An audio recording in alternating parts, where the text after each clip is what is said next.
Hello everyone, this is Donna from Embracing the Rune Tarot, also known as Reconnecting Readings in some places on the internet. This reading is focused on what do I need to know about providing or gaining light in my life. How do I go about getting light into my life, however that may manifest. But that's the focus of this reading, really seeking or trying to engage in light in your life. This reading is going to be a very generalized reading for the collective. So take what resonates and leave the rest. And I also feel like this reading is timeless. So no matter where you are on the calendar, if you've been guided to click onto this video, take what resonates and leave the rest. Allow what resonates to be applied accordingly and leave the rest. Also, please note, I actually do offer personal readings. So if you would like something that's personal and individual to you and your situation and your circumstances, go ahead and look in the link box below for my information, both with personal readings and social platforms. All right, let's go ahead and begin. As I make a mess of these cards, I feel like I am being told to move on. So let's do that. I'm going to go ahead and pull this card since it's fell out already. We're going to start with this card. It is Emperor, and this is coming in strong, letting you know that you really got to tap into things that make you feel strong and stable.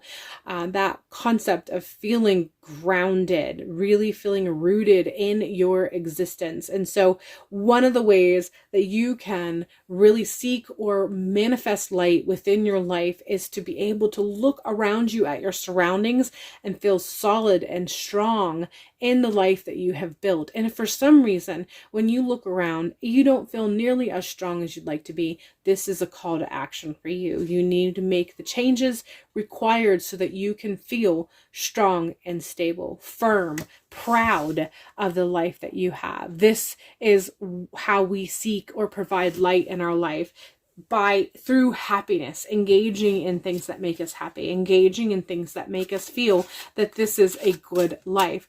Our incarnation to earth is, the whole point of it is to have a good life, experience a good life. So if you're not doing that, if you don't have things throughout your life, throughout your day or week that make you feel like, this is good, I feel strong, I feel stable, I feel enriched by the life that I'm living. If you don't feel that, then you need to be going through a process to make changes, seeking out those things that make you feel strong and stable and absolutely enjoying life. That doesn't mean that you don't experience moments of chaos or crisis. Things happen, situations, circumstances come about. But when we feel strong and stable, when we have that joy within, when we have created a life that makes us feel joy within, those crises, we're able to emotionally and spiritually and physically handle those crises better because there's a strength within ourselves. And that comes from feeling strong and stable in our life. And that comes from other things that we've built inside and outside, things that bring us happiness, things that bring us joy and bliss. So always make sure that you are seeking moments of joy and bliss in your life that makes you feel that the life that you have is a good life, despite whatever other circumstances that may arise.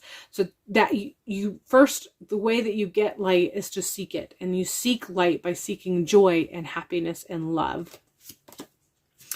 And moving on, we have the Ace of Wands. I feel this is calling you to action. This is letting you know that you need to start engaging more with those good things.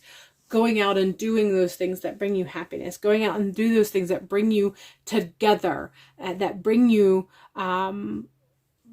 put you in situations and circumstances that really kind of light up your life, that light up your being from the inside out. This might be with family, this might be with friends, this might be just by yourself, going out and going for a walk in nature. But again, really engaging in your existence on this plane right now.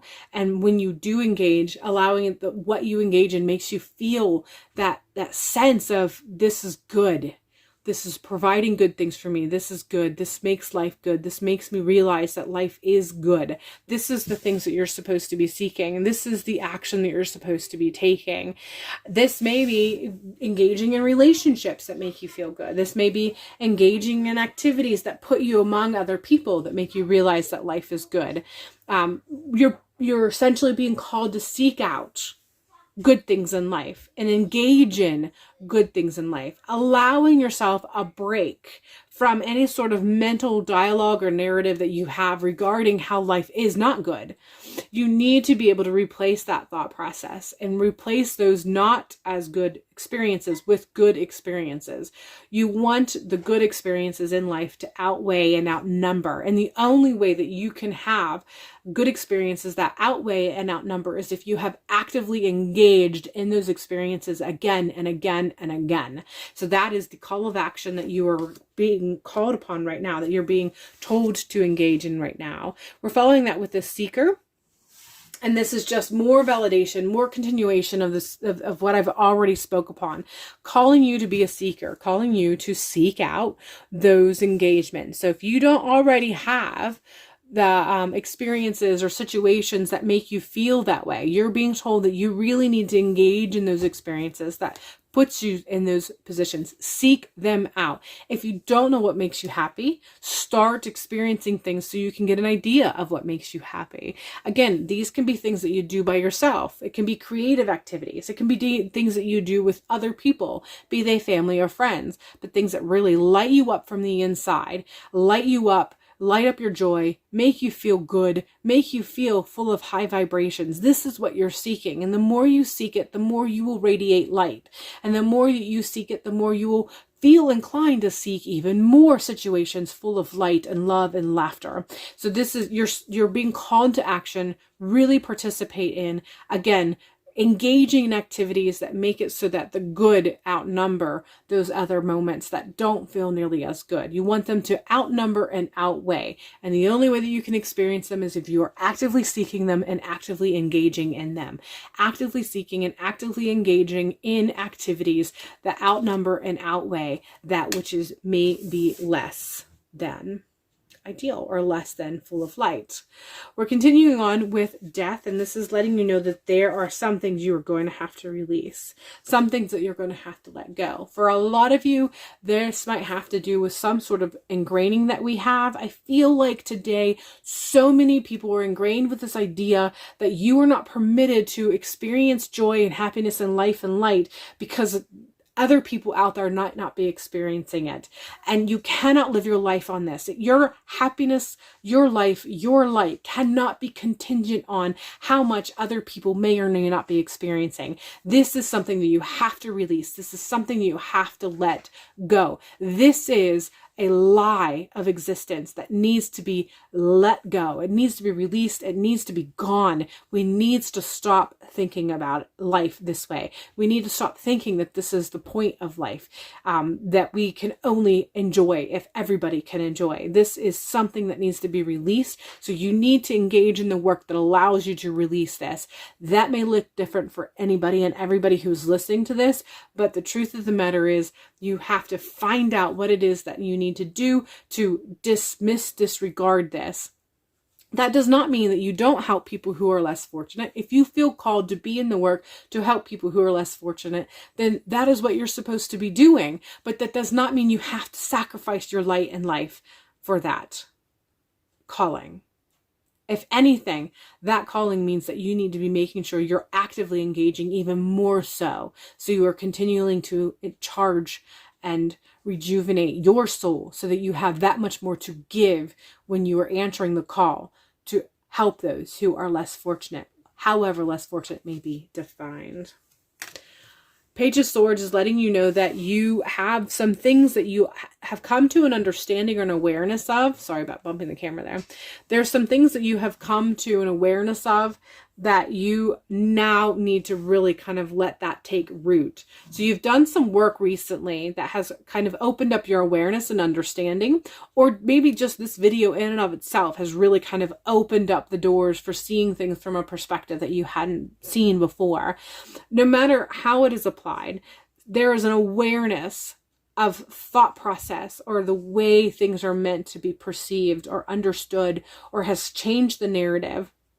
And it's fairly new. And the Page of Swords is letting you know that that the infancy of that needs to take root. It can no longer be a seed. It has to start to take root. So do what you need to do to help whatever that is to take root, to allow that seed to sprout and to eventually grow.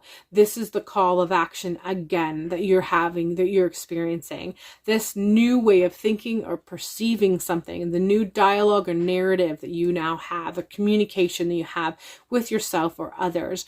It's in its infancy. You've been experiencing it in its infancy, but it has grown past that. It is time for it to be take root and to be more mature, and you need to give it the space and the nurturing for it to mature into its fullness so it can give to you what you need. Finally, we have the Hangman, and I feel like this is really coming in again, that concept of a new perspective, a new angle of seeing something or understanding something.